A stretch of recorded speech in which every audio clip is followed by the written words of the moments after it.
Good afternoon, everyone. I am Nalisha Henry and one of the program committee co-chairs. Thank you for the shout out with Neeraj, who has been a pleasure working alongside him over the last 9 months. I hope today's lunch is that you're feeling nourished, not just by the lunch, but also by the conversations that you've had, the breakout sessions that you've had so far as well. As co-chair of the program committee, it is certainly my pleasure and my honor to welcome you to not just today's plenary, but also the conference. And really thank you to the program committee members who gave a lot of dedicated time, energy, and effort to make this conference what it is. So if you don't mind giving them a round of applause, I'd really appreciate it.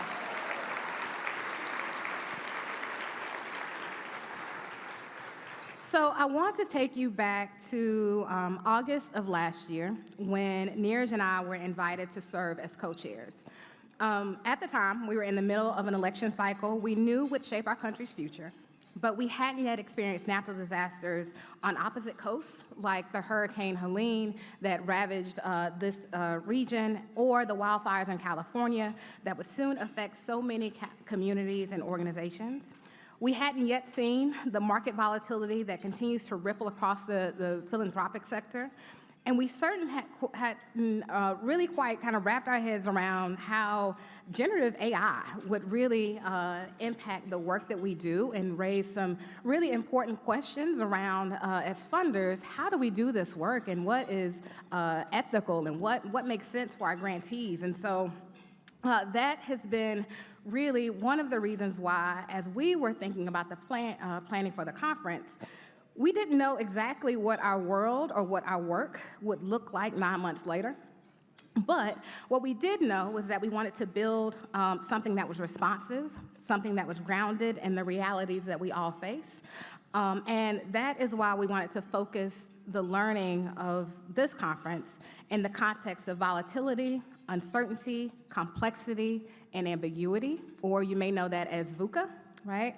And so we wanted to understand and ensure that it wasn't just a buzzword. It is really what we are navigating in our environments every day. It's impacting the decisions that we make and how we navigate our respective organizations and our respective communities, and how it's impacting us, whether we're grant makers or evaluators or community members.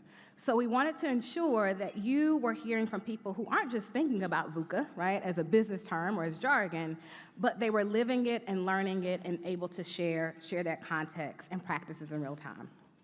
And if we're honest, we know that these realities make our work especially hard. We know that this is time when learning is even more essential. In environments like this, we are constantly learning and evaluating with new information that we may get every week or every day or every month or sometimes every hour. And so understanding that learning and evaluating is how we determine our next move and the next right step to get us as far as we need to go. So at times like this, when the ground is shifting, learning can be our anchor and evaluation can be the compass that guides us forward. So as you engage in conversation and sessions over the next 2 days, I encourage you to listen, not just for frameworks and tools, but for the mindsets, curiosity, humility, and courage that help learning thrive amid challenging and uncertain times. So consider how these insights shared with you both in today's panel, but also in your learning that you take from this conference shift in your own work, maybe in how you practice, and maybe even how and what you believe.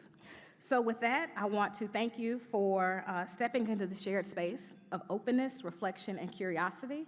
And I'm pleased to introduce you to my co-chair, Neeraj Mehta.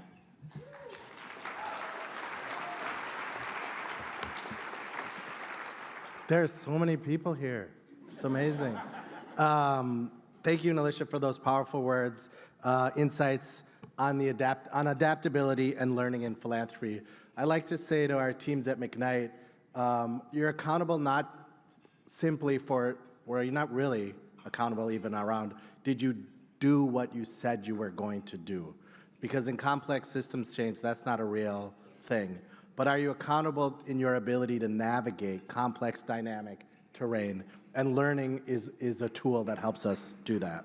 Again, thanks to our host committee, program committee for pulling off an amazing gathering. And I'll just say a couple things. You know, as Nilisha highlighted, our sector definitely faces this unprecedented complexity that demands adaptive approaches.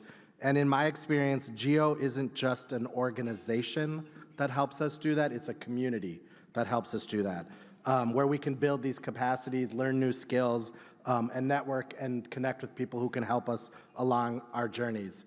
My journey with GEO really actually started last year.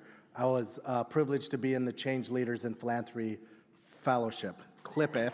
Yeah, we got a bunch of folks in the room. Give it up for all the CLIPIF alumni. And I was just moving from my role as Director of Learning at McKnight into the Vice President of Programs role.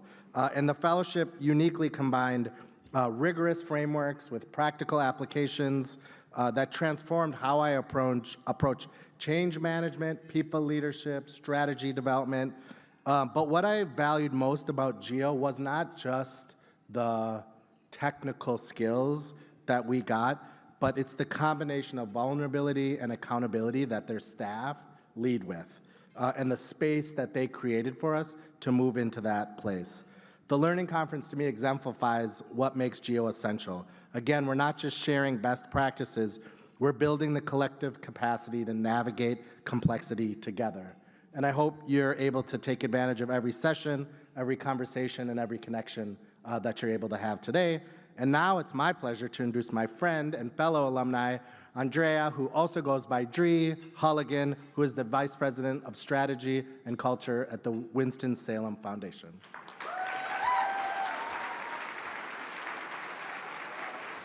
Thank you, and it is so exciting to be up here right after my fellow cohort 6, which is the best cohort, but all of us are the best cohort, right? All of us in CLIPIF are the best cohort. But it's also a great honor to be able to welcome you to my state of North Carolina. And you know, when I was first approached with the opportunity to offer some remarks on philanthropy's response to Hurricane Helene before introducing our amazing panel today, my heart and mind immediately went to my colleagues in Western North Carolina. I hope that as someone who witnessed the events from the periphery in Winston-Salem, I can offer a unique perspective, one that honors the extraordinary response, collaboration, and ongoing advocacy that emerged and continues to this day. As someone who's worked in North Carolina's philanthropic sector for nearly 18 years, I've witnessed a slow but steady and necessary cultural shift toward what GEO to me is all about. A shift toward equity, trust, and systems change becoming core to how we define our work. Being on the North Carolina network of Grantmakers Advisory Committee and hearing and watching my peers respond across the state, it was clear to me that Hurricane Helene gave us a moment to live those values in real time. Helene wasn't just a catastrophic storm. It was a stark reminder that climate disasters don't strike a level playing field. Many of us know they expose and deepen the inequities already baked into our systems. The people most affected were those our systems were never designed to serve and have too often failed. Helene wasn't only a climate crisis. It was another reflection of the ongoing crisis of equity and justice that has long existed and continues today. As devastating as Hurricane Helene was and still is, many of us also witnessed incredible acts of humanity, and philanthropy was no exception. Many funders, especially those with strong local relationships, responded quickly with flexible dollars and deep trust in community-led solutions.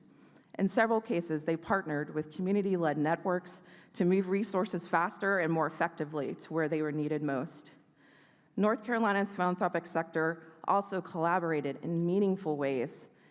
Suddenly, it didn't matter which region or issue area we normally focused on. What mattered was that Western North Carolina was in crisis, and that's where we directed our support, with many of us showing up to weekly Zoom calls hosted by NCNG to determine how best we could help.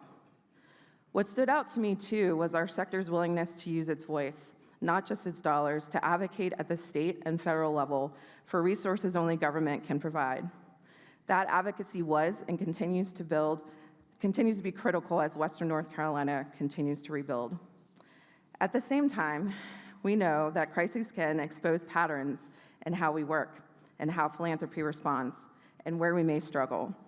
We've seen how hard it can be to move quickly when processes are designed for caution and analysis, not speed. There's often a tendency to fund what's familiar, rather than take risks on newer organizations or people not in our usual networks.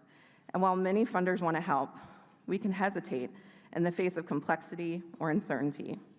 These moments call for something different, though. More flexible tools, more trust in communities and ourselves, and a deeper commitment to equity, not in just what we fund, but in how we fund it. I believe the Helene response reinforced something many of us have been learning, and why many of us are in this room today. Flexible, trust-based giving isn't just a best practice, it's essential. Helene reminded us of the importance of supporting the people and organizations who are the backbone of their communities, the ones doing the work long before and long after a disaster. And it reinforced our need to understand climate not as a siloed issue, but one deeply tied to racial and economic justice work. We know philanthropy can't fill the gaps left by government, and we know that's truer now more than ever. The gaps are deep, structural, and systemic, but philanthropy can help change the systems that create those gaps. That looks like investing in community-led solutions, supporting local organizing, funding civic infrastructure, and pushing for policies that center equity. It also means committing to a longer-term vision and holding ourselves accountable.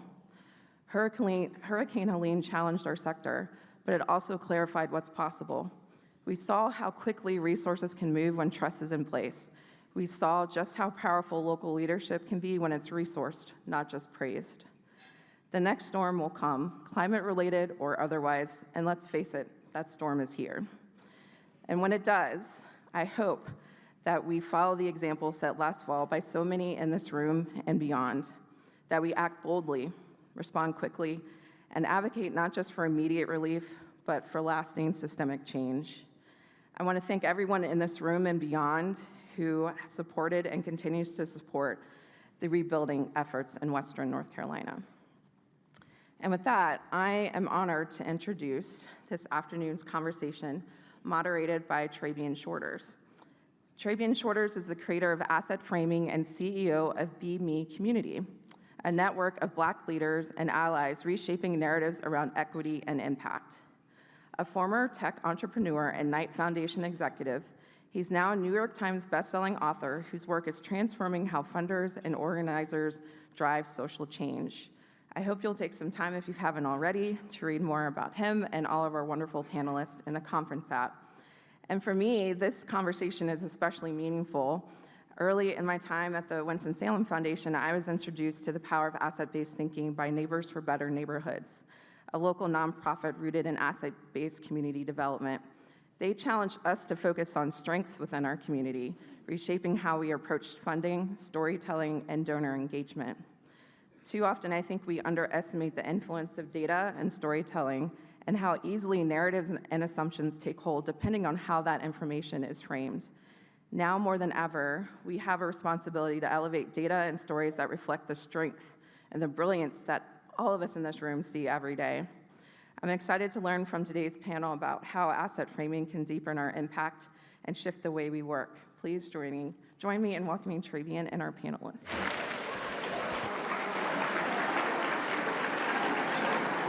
Thank you for that awesome welcome. I am super excited to have the opportunity to moderate this discussion with people who are not only people that I consider friends, but people whom I deeply admire.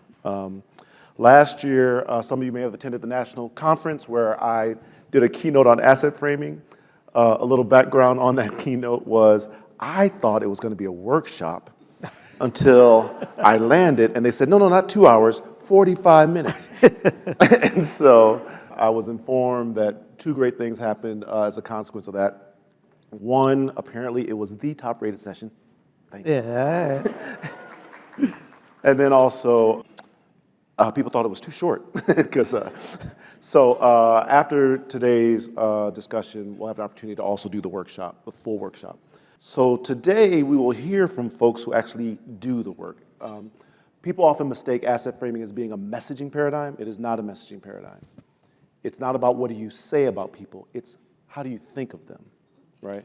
And I remember just before the pandemic, Jacqueline Novogratz made a comment at one of the national conferences on how how old systems have run their course for an interdependent world, like they're not structured for the type of interdependent world that we have. And then, of course, 6 months later, the pandemic hits, and totally right. But the question is, what do we all do in this new environment? I mean, you heard some of the changes listed, but what do you do if you're a national network called upon to actually have solutions, right? What do you do if you're one of the city fathers in a local community where the people who live there will make you live with your mistakes, right? When you're national, you get to do stuff and walk away, but when you're local, people remember how you got them all hyped up for something, and it either worked or did not work. What do you do if you're one of the marquee brands in America, like the NBA, right? So on our panel are Elena Beverly to the far right. She is not to the far right. Elena. I am not. I don't know how that happened. Elena, to your left, is the Executive Vice President of the Black Economic Alliance. Renee Dita is the Vice President of the Prudential Foundation, and Greg Taylor is former SVP of Player Development for the National Basketball Association, but the founding Executive Director of the NBA Foundation. So, my friends, the charge here is to do two things. One, I'm going to give you a chance to introduce yourself a little bit more, your work a little bit more, but here's the thing I want us to do for these people, right? When you make your comments, get to the point, like right away, literally say, the main thing I want you all to take away from what I'm about to share with you is blah, right? And then offer a couple of anecdotes, stories, data, whatever you want to do to back up the main point. I'm doing that for you all because I've been to a lot of conferences and summits. I'm a nerd. I'm a tech nerd, like I'm a super nerd. And so for me, I have to structure all my thoughts. So they're going to give you the top line and then the evidence that supports the top line, right? So please do that. And we're going to start with Elena Beverly with the Black Economic Alliance. Good afternoon, everyone. Good afternoon. Try again. Good afternoon. There we go. Thank you very much. Travian Shorters tells me to get to the point. I have a whole thing that I want to share with you. I'll start with the point that investment in Black economic opportunity benefits the entire economy. That's where we'll start. And then I'll take you back and we'll go through the evidence and we'll tell you how to do it. So the Black Economic Alliance is the organization that I work for. I actually help to lead the foundation. And for those of you who might not be familiar with BEA, we were founded about 6 years ago by some of the nation's leading Black business leaders and allies who are dedicated to advancing Black economic opportunity with an emphasis on Black work, wages, and wealth. And the BEA Foundation, which I help to lead under the CEO, Samantha Tweedy, we curate research. We make direct investments primarily in Black entrepreneurship and business support organizations. We have a Center for Black Entrepreneurship in Atlanta, a historic partnership with Morehouse and Spelman. And we fundamentally seek to reshape policies and systems to advance Black economic opportunity, recognizing that our economic systems were designed to our exclusion and even to the extraction of our resources, that it's going to take all of us. Our theory of change is it's going to take you. It's going to take all of us in this room, leaders across the public, private, and philanthropic sectors, to take bold action, recognizing that what works for Black economic opportunity works for the entire economy. So we know the data. We know that there's a 6-to-1 racial wealth gap, and we know that there are disparities across all of the markets and systems affecting the Black community. But that investing or not investing in eliminating those disparities has cost the American economy to the tune of $16 trillion over the last 20 years, according to Citi. And investing in eliminating those disparities could reap $1.5 trillion in GDP annually. $1.5 trillion in GDP. That is not Black GDP. It's not brown GDP. It is national GDP, which means we all should be in on this endeavor. Now, for leaders in the public sector, the Black Economic Alliance has a policy agenda to advance Black work, wages, and wealth, but I'm not talking about the federal level anymore. I'm just not, because it's a mess. For leaders in the private sector and in philanthropy, we have a data-backed suite of interventions to take meaningful action on Black economic opportunity. That's called the Architecture for Action. The architecture identifies actionable interventions for leaders in philanthropy and the private sector. It curates solutions across the 9 markets and systems that affect Black economic well-being. And so we're talking about everything from healthcare, education, criminal justice, housing, entrepreneurship, finance, interpersonal networks, work and wages, and digital and physical infrastructure. And it was curated over the course of years with leading policy leaders and economists like Derek Hamilton at the New School, leaders like the Urban Institute and Brookings and the Aspen Institute. And because not all interventions are created equally or are poised for equal impact, we reviewed over 200 interventions for their breadth of evidence. What does the research say is actually working? Their depth of impact on our communities, their feasibility, and the number of Black Americans potentially served by them. And so I invite you to download the Architecture for Action. I invite you to work with us to implement them. We're not saying that you only invest in Black people, but we're saying these are action-oriented, high-impact solutions for investing in Black people. And importantly, the architecture in this asset-framed lens didn't just say, what does the research says? It said, we took a look at what do Black Americans think are the best pathways for economic opportunity and economic success. And so all of these interventions are undergirded by the lived experience of Black Americans. Finally, this is asset framed because there's a section in the architecture as you go through it that says any interventions we design should have 4 vital lenses, embrace 4 vital lenses. Is that intervention available, equally available to Black households? Are we addressing participation? Are structural barriers to participation reduced through this intervention? Duration. Will the Black community see long-term results and not just a sugar high? And quality and magnitude. Will this intervention have the same quality and magnitude for the Black community as it will for others? So recognizing the aspirations, the ability, the ingenuity, the ways in which our community is contributing to the economy and the ways in which these systems have operated to hold our genius back, we're asking that you take interventions that would help to propel us forward. That's me. Thank you. Thank you. I was so excited to be on stage with these folks, and I assumed that you all knew what asset framing was. But let me, for those who may or may not, at the core of it is the understanding about how human beings actually make their decisions. So it's kind of like behavioral economics for the social impact sector, right? And asset framing simply says that you get totally different results when your philanthropy is not about solving problems, but it's about helping people realize their aspirations, right? And so to asset frame rather than begin with a problem statement, what you actually do is you define people by their aspirations and their contributions before you get to their various challenges. And then you think, what do we need to do to help them fulfill their aspirations? So that's a common theme you're going to hear from the panelists. And next up is my friend Renee Dida. Thank you. I am really excited to be here. I work for Prudential Financial, a financial services company, and I've been at Prudential for 25 years. Before that, I was the CEO of a small nonprofit in Newark, and that has marked. And I presented at this conference maybe 15 years ago, and it did not look like this. So congratulations to Gio, Marcus, and the team, and all of you for being part of this.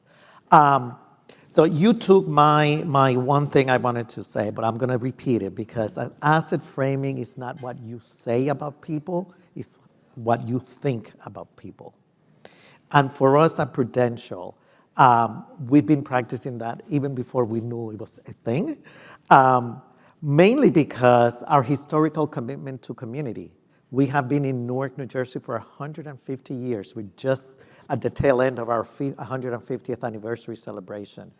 And when you are an anchor institution in a community, you behave differently because people will call you out if you don't, right? National funders come and go, but we stay. And for us, it's been, I didn't even know that we were doing asset framing or social impact work. We were just doing the work. Yeah. It was about recognizing all the wonderful things about Newark and its people that had led us to stay when others left, and for us to invest over $1 billion in the city to lift Newarkers' aspirations and our institutions and our partners.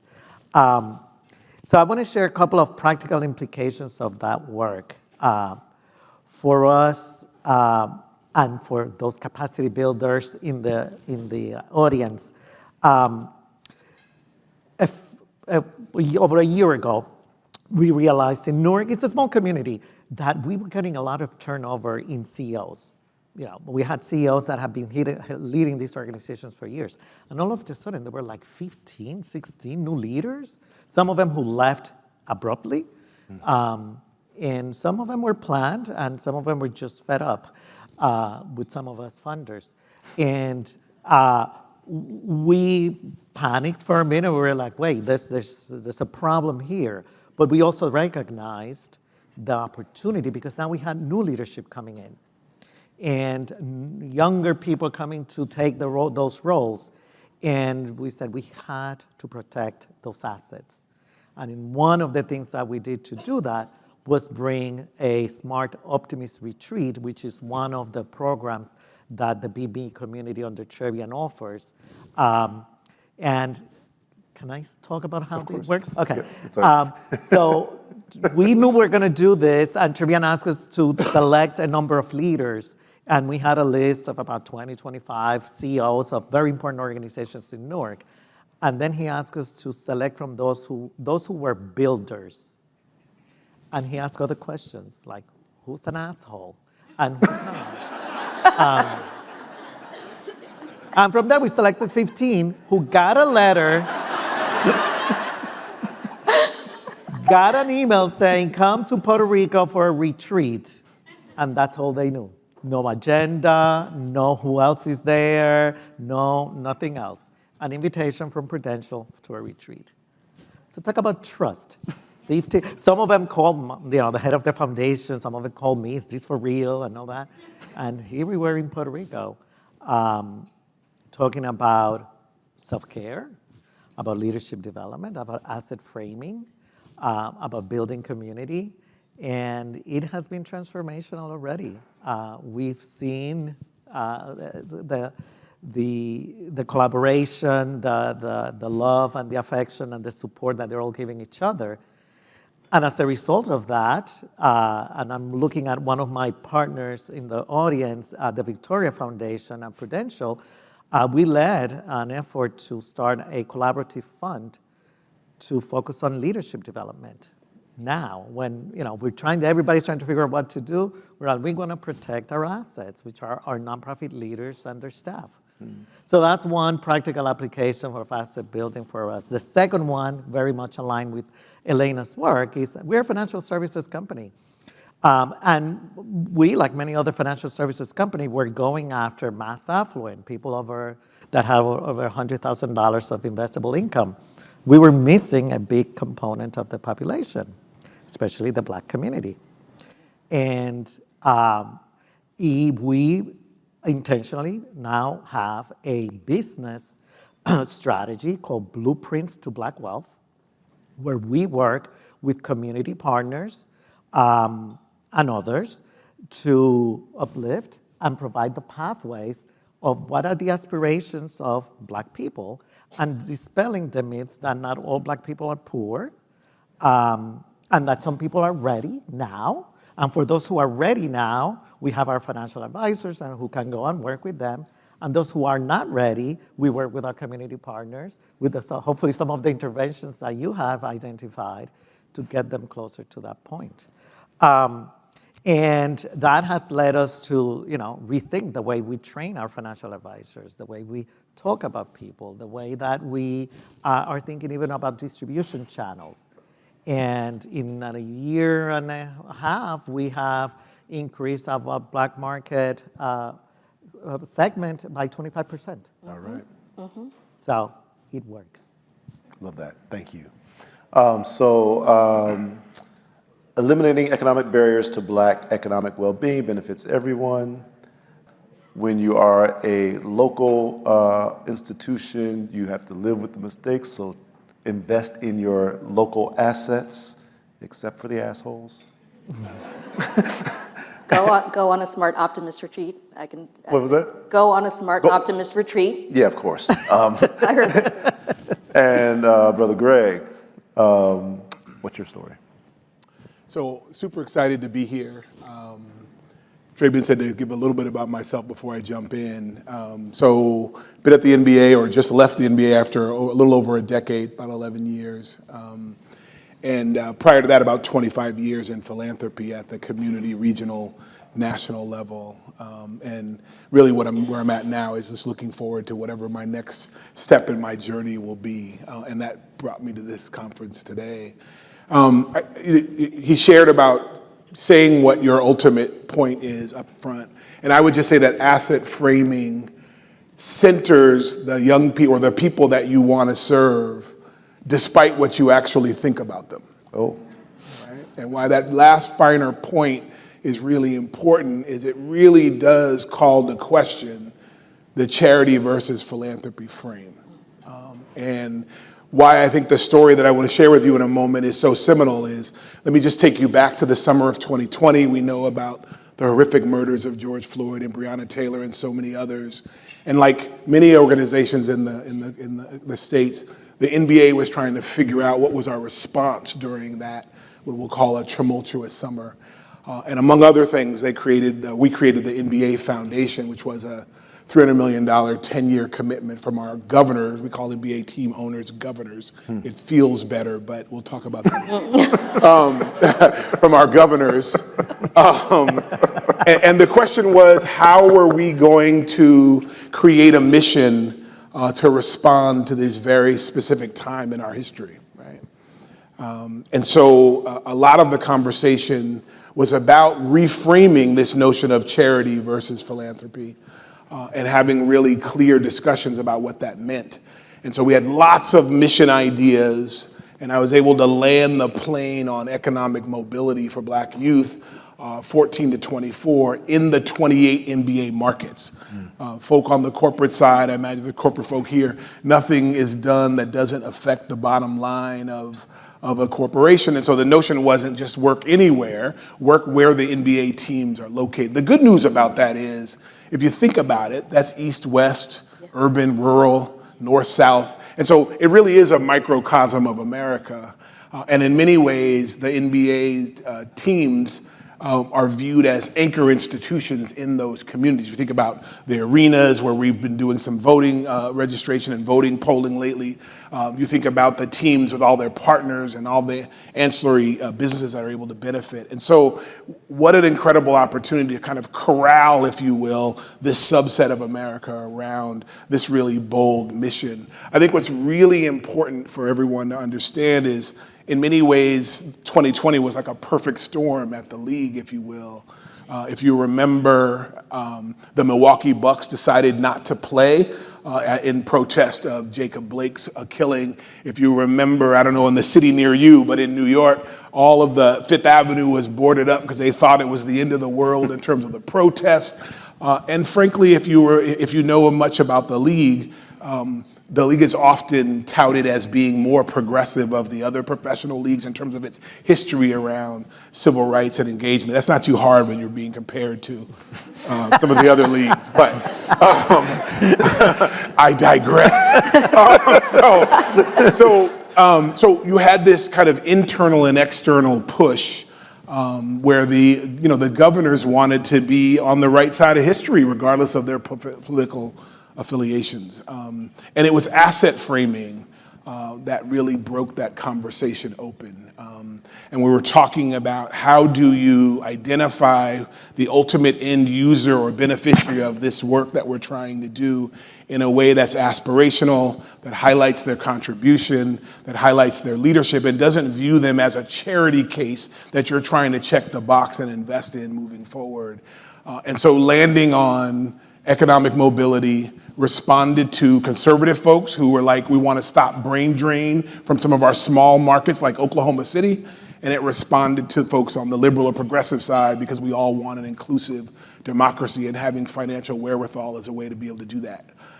But it was asset framing that I think was the key line through, where we wanted to make sure that we weren't using language that was denigrating and putting down the ultimate communities and young people that we wanted to benefit. So anyway, I'm looking forward to talking more, but that gives you a sense of where we are and what we were able to do at the League.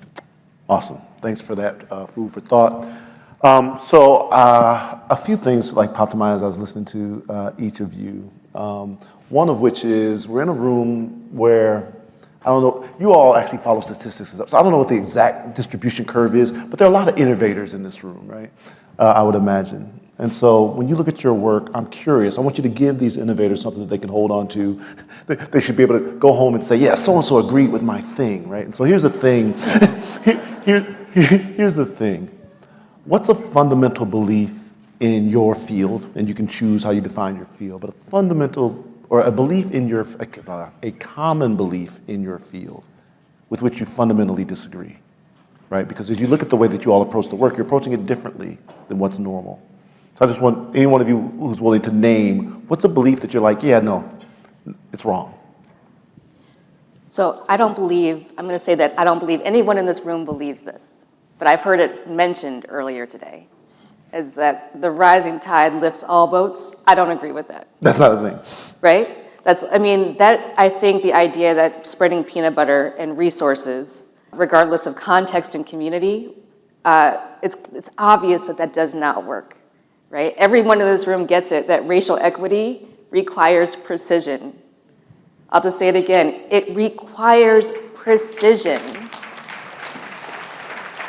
You do not have to be exclusive, but if you want to reach the community that you want to reach, you have to have a precise answer, a precise approach.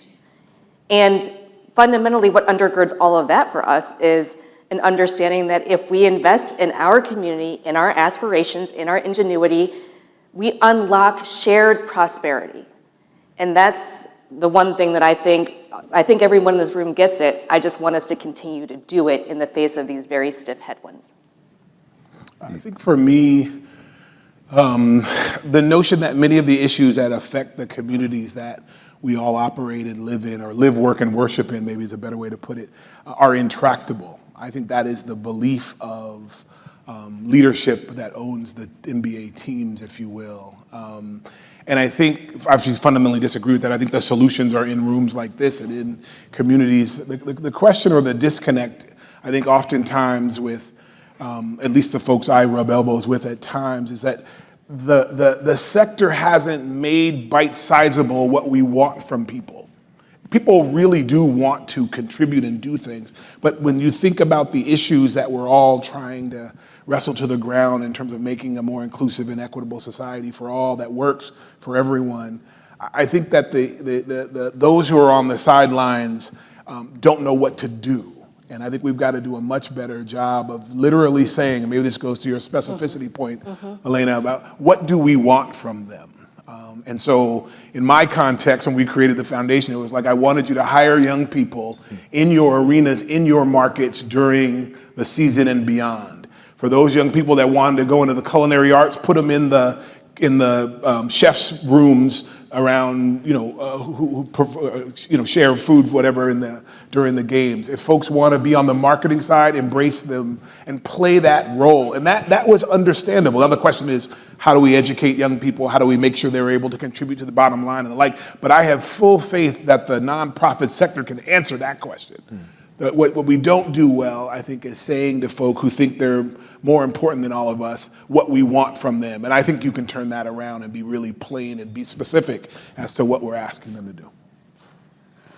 I think that people who think that the work is difficult, and because it's difficult, then we shouldn't do it. And things can change. And why we want specificity and clarity, sometimes we don't need to have all the answers. We just need to try and begin somewhere. and see the, I mean, like I see the transformation of GEO, an organization. I don't know how old you are now, but we've seen transformation in communities and the narrative that goes with it. But we started somewhere, right? And it started sometimes in a very small grassroots effort or funder-led. Yeah, yeah, and I'll add my own, which is because I'm dealing with, I know folk who are very data concerned, this fundamental belief that human beings can be or even are data-driven. The wild thing is the data doesn't say that.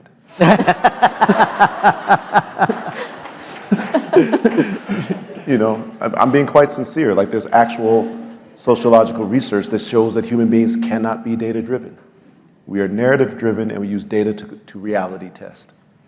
But how many of us are encouraged by our firms to pretend that we are data-driven, and then when you step back and look at it, we don't even collect all the data.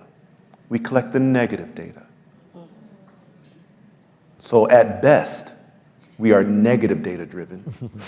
At best, if we're honest. But it turns out we're not data-driven at all. We're narrative-driven.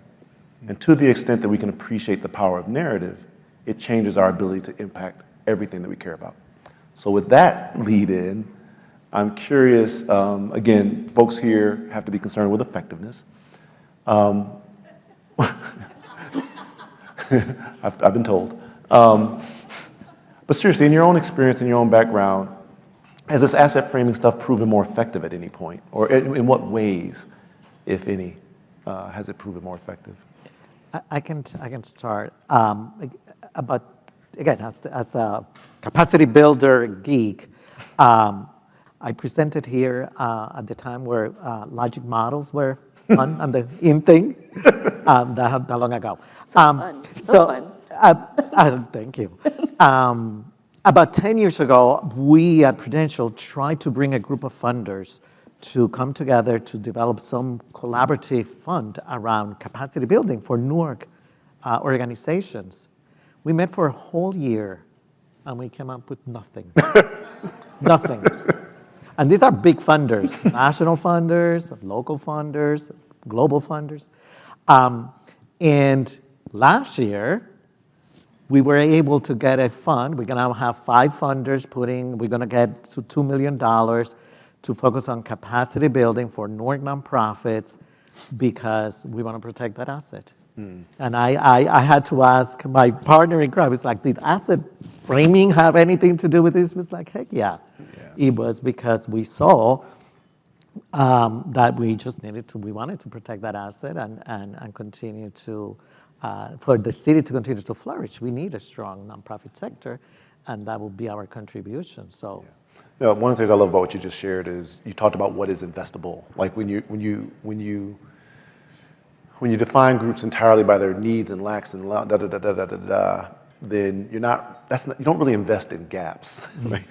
You know, you close gaps, but you don't invest in them. You have to invest in aspirations. And I love the connection you made between a year spinning the wheels versus once you asset frame the community, let's invest in those resources. Thank you. Elena.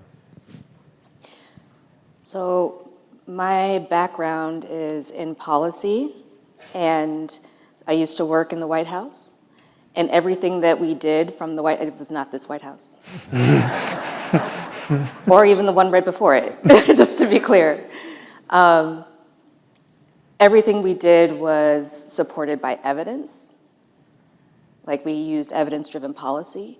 And if you take that and you marry that with the aspirations of our community, what I've learned is that you get better policy outcomes, like you shape a better policy. So when your question is whether or not how asset framing has worked for us throughout our entire careers or entire lives, that would be one of those ways.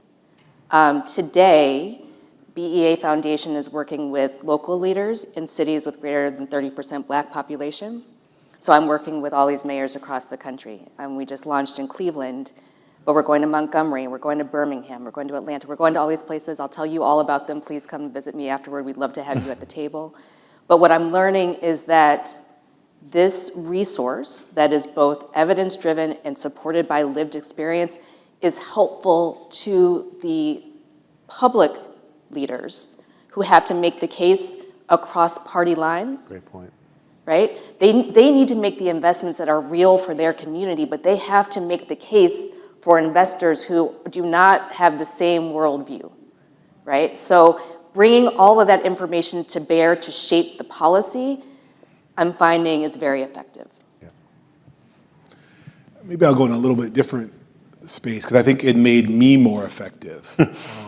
And what I mean by that is, and maybe you all are faced with the same challenge, anytime I try to bring folks from different networks or different sectors together, I'm always super protective, if you will, of the positioning of folk from the communities that raised me. Because that conversation is never, it doesn't start at an equitable place, as we know, right? And so the fact that we had had some level of asset training with the Board of Governors, and then we created what we called learning communities amongst the 250 or plus grantee at that point that the MBA Foundation had worked with, and brought young people together. It made that conversation feel like I had the courage to bring those folks together because there was a level setting of what was expected in that conversation versus it's charity or we're doing it as a favor or aren't we cool because we're sitting at, people always say bring young people to the meeting and it'll make you real. And I'm like, yeah, how do you begin to open up that space where it's fair and real for folks to have, powerful conversations? And so to me, that's one of the great benefits, I think, of the asset framing, making the work more effective. Just to give you slight context, if you're speaking before the NBA Board of Governors, that's $3 trillion under management in that room. Wow. Okay, think about that.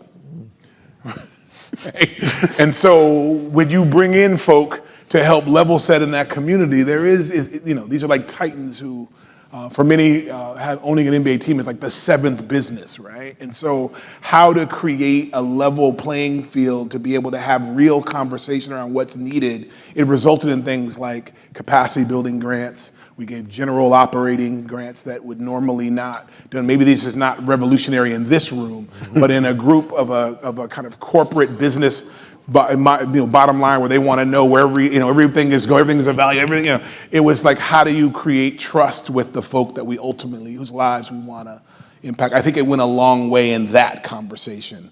I'm not saying it was perfect, but it certainly opened the conversation, and I felt better creating the space for the atoms to run into each other, for them to figure out what we needed from each other. I love that. And I'm going to pick up on two comments that were just made. One around trust and the other around sort of spanning political boundaries, because it triggered something for me. BME community, of course, teaches asset framing, but the teaching came from the work that we did. BME spun out of the Knight Foundation, and we were doing work in communities on the ground, 24 different places around the country, and the brothers and sisters that we invested in were known and trusted in their communities. That was the main criteria. Whether they had nonprofits was beside the point. The point was people knew them and trusted them. They showed up. They were the ones who had earned the respect of their communities. And one thing I found really fascinating was when asked to introduce themselves, they would say things like, I'm a writer, I'm an entrepreneur, I'm a business owner, I'm an educator, and I served 19 years in prison for this, that, or the other. But what became very clear to us very quickly was no one introduced themselves by the worst experience they've had in their life, or the most limiting potential, or the greatest threat or challenge that they represent to the largest. No one did that. You have to go to philanthropy for that to happen, right? But in real life, people define themselves by their aspirations and contributions, and they didn't leave out the challenges. But they faced the world that way. And what we found, it ties to something that you just said, Greg. What we found is when you engage people that way and you define people that way, they trust you more than when you're calling them bad names behind their backs, right? And then saying you love them to their face, right? So that was profound because it created things. And even Renee shedding the light on how our retreats actually work. Here's why there's a no asshole rule.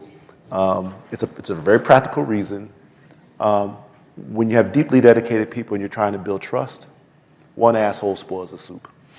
So you have to screen for that. So trust hugely important. And then, Elena, your comment about working across political boundaries. I'm curious for the panel. In your own personal experience, how effective, you already sort of already said, but how effective has asset framing been for crossing those boundaries? Or how has it been effective at crossing those boundaries? Because it gives everyone something to invest in, not just trying to make the case that our community is a charity to be solved or a problem to be solved. And I can say that it's worked. I've seen it work at the federal level to recruit additional funding streams across agencies. And I'm now starting to see it work at the local level, which is where the rubber meets the road, where it's going to be our first line of protecting economic stability. It is going to be our first line for re-envisioning what is possible and trying to make sure that dollars are getting to our communities. Our mayors in a number of states have really bizarre bedfellows to make things happen. Yeah. But it certainly doesn't work to recruit additional investments and additional funding and additional support to make it a charity case. Asset framing works, I'm seeing it work at the local level because it's a way for the state to see where investing in the community is going to benefit the state. Great. Yeah. It's new, it's early, but that challenge and opportunity is not new. Great. Any other?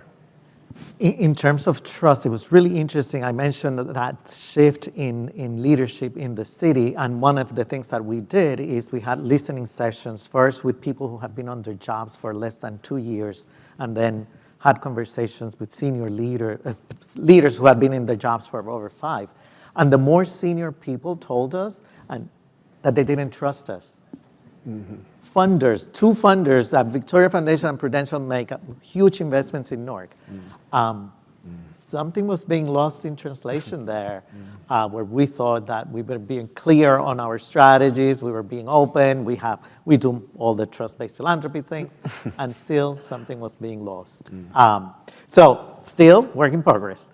But internally at Prudential, imagine now working with these advisors who are not Black, telling them this is a business opportunity for you. Yeah. But you need to build cultural competence. You cannot go with the same script. Moment. At Prudential, the advisors help the folks who sell the financial products to understand how to reach the markets, and the Blueprints to Black Wealth program recognize that these advisors are mostly not Black, and that they have to speak to a market that they've really only heard bad things about. Yeah.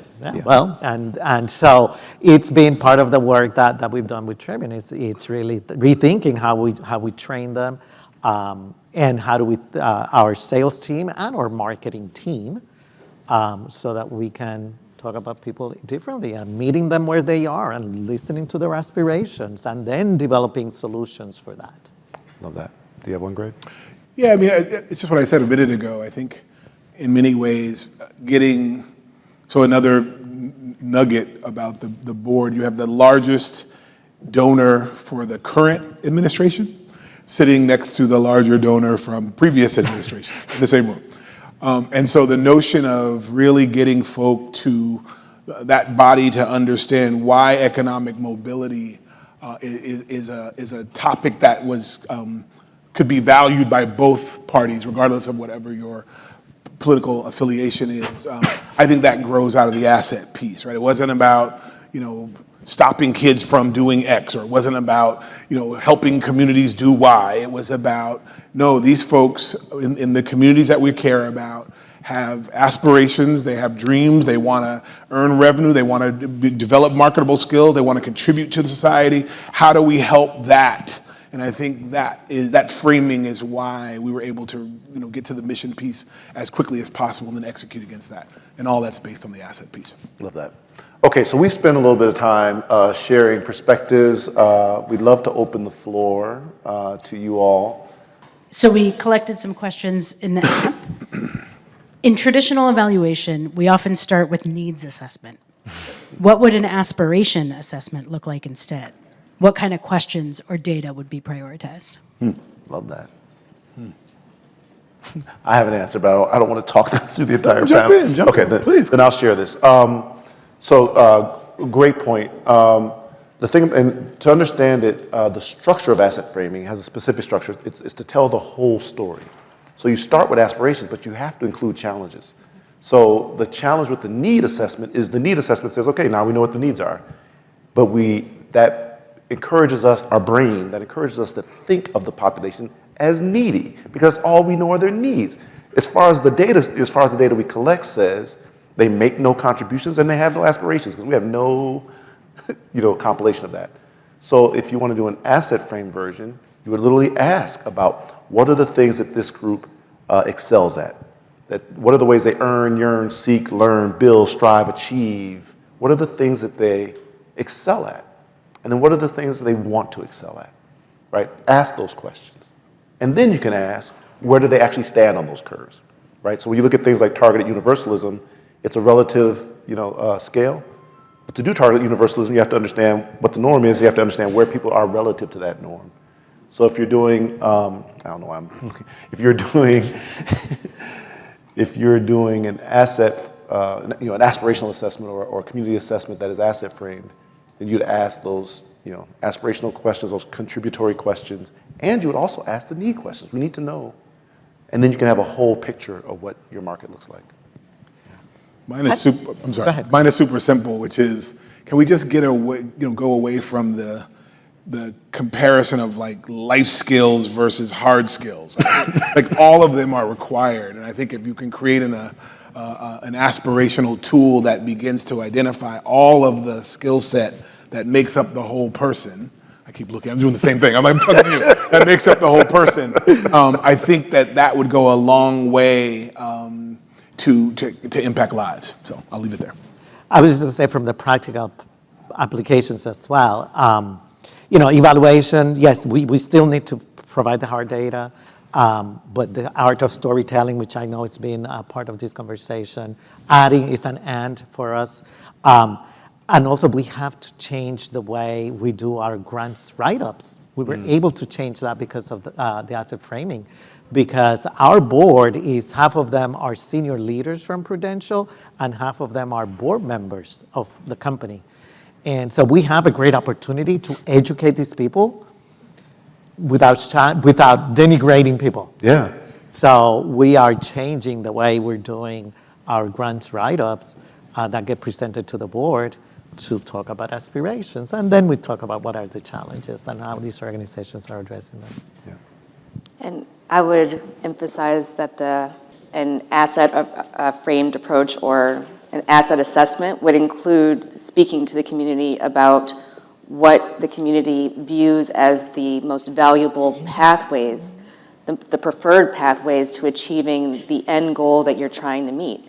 So for example, with our poll, which we worked with Harris to conduct, we found that the Black Americans that we were speaking to, more so than our white counterparts, value and view entrepreneurship as a better pathway, a more direct pathway to economic success than, for example, housing. Both of them are hugely important pillars for asset development. But for our community, entrepreneurship is viewed as something that not just offers the asset, but also perhaps offers a different level of dignity and autonomy. And being able to be aware of that in the process for developing your intervention, I think is important. Yeah, no, and I love all those responses. I want to sow a thread. If you can imagine, so take the advice that was shared. If you could imagine if your profiles of your communities or whatever your target populations were done this way, how excited those at the center of the question would be to be in your reports, because you're describing these aspiring, contributing beings who are facing systemic barriers to their worthy goals, but you're attracting allies who are unusual allies, you're attracting resources that you would not otherwise be able to access, and you're telling fuller stories of your communities, which allows people to stay together. So. Thank you. We've got time for one more. In the midst of such destructive coordinated attacks on justice and our sector, what role can capacity building play in sustaining nonprofits while also helping funders maximize their impact? I've devoted my life to that work. We all looked at you, Renee. Oh my God. Again, let me get it back to Newark. Newark has a thriving nonprofit sector, and we are not successful as a foundation if our grantees are not being successful and continue to have the impact that they're having. So for us, we are doubling down on our capacity building efforts. The leadership development, this fund is one. We're going to be focusing on board development because we know the importance of that for our nonprofit sector. So again, for us, it's a way of protecting the assets and making sure that the city continues to thrive through those anchor institutions in the communities. Those are the anchors in the city. So I also think it's important to reframe capacity building grants as program grants, right? No, because I just think it's a false, I keep doing this, sorry. It's a false distinction on some levels, right? That a strong organization, to Renee's point, that has a great board, that can draw a line between their staff capacity and the mission of what they're trying to do, all of that impacts effective programming. And I know we have to have categories in terms of boards and grant rounds and the like, but I do think that wall is too rigid. And I think that if you can push the thinking to be, we would want just like all of you in your organizations have abilities to kind of grow professionally so you can be better at what you do. I think that's the dynamic in that configuration too, is to demystify that a little bit. yeah, and what are the new models? Models of governance, Yeah. new models of leadership. Yeah. What is that works for those communities and those people? So. Yeah. Yeah, and I would add that there's two, I used to be vice president of a foundation. I've been running BME Community for 13 years now. There's two types of capacity that we totally underestimate the value of. One is the capacity to influence people, right? And so one of the reasons why we look at social psychology and came up with asset framing is because human beings are absolutely narrative driven. For all you folks who have been taught to be evidence-based and data-driven, and somehow that's what drives decisions, you know that when a report comes out that confirms everything that you believe, that's a great report. And you share it and you post it and you quote it, right? Because they got it right. You got to let everybody know that this great report is out. But you also know that when a report comes out that totally contravenes your values, they have data that says that you're absolutely wrong. You say, well, who funded the study? Right? Right? What was their methodology? I'm just trying to point out, you're not data-driven. When the data fits your narrative, it's good data. And when the data doesn't fit your narrative, it's bad data, right? So I'm saying we need to accept that human beings are narrative-driven and build our capacity to influence people based on the narratives running through their head. And that's one of the things that BME focuses on. So that's one.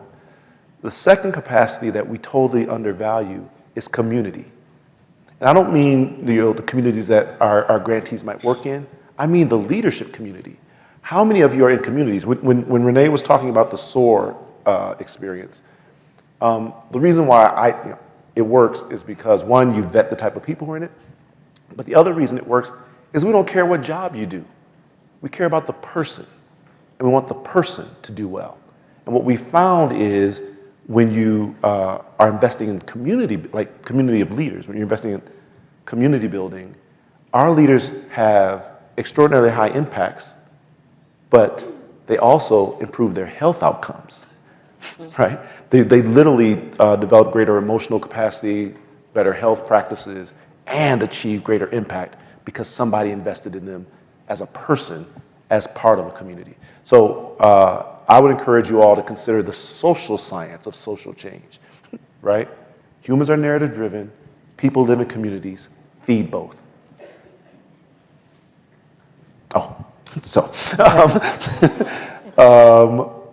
We have two? There's not time for another question? All right, in that case, Hadaway Communications did research on behalf of BME Community to identify who are the groups that respond to asset frame narratives, asset frame appeals. And a couple things we found, and I'll repeat and go into much greater detail on this in the workshop, but a couple things that we found were the builder demographic. There are 39 million Americans who fundamentally agree with progressive goals, but hate progressive framing. They don't respond at all to progressive framing, right? And this population that we call builders is 16 times the margin of victory in the last election. So our habitual attention to deficit framing, our habitual attention to stigmatizing populations that we say we want to help is ostracizing 39 million potential allies. And so in the workshop, I'll share with you folks who decided to speak to the builder population using asset framing and some of the steps that are mentioned here, and the outsized results that they got, right? Billions of dollars raised instead of millions of dollars. Constitutions flipped instead of policy changes, right? So that was a plug for the workshop. Now, with that said, if you could I want to give our panelists any parting words for our crew. And you have all of 60 seconds. I'm gonna start. Okay, so I want to work with you. We want to work with you. If we're working at the local level, we're working in Cleveland, in Montgomery, Birmingham, Atlanta, New Orleans, Richmond, Chicago, Philadelphia. We're going to Tulsa for the 104th commemoration of the Greenwood Massacre and want to work with you to invest in reparations in that city. I think I got all the cities. But please find me after if you're working there. Awesome. Join the Be Me community. Go to the workshop Snaps. and follow this man. He's my favorite. Ask yourself, what is your courage quotient in this moment? Courage. Because ultimately, it's a courageous moment that we need leadership without question. I think the sector is quiet, more quiet than it should be. I know we're trying to figure, I know there's small conversations happening. I actually think change happens in those small conversations, but now courage is required. And so when you're at a point where you don't know what to do, just start with being kind to one person. Love that. And for me, I thank you for your attention to this panel. Please follow up with them. Please follow up with us. And thank you. Thank you.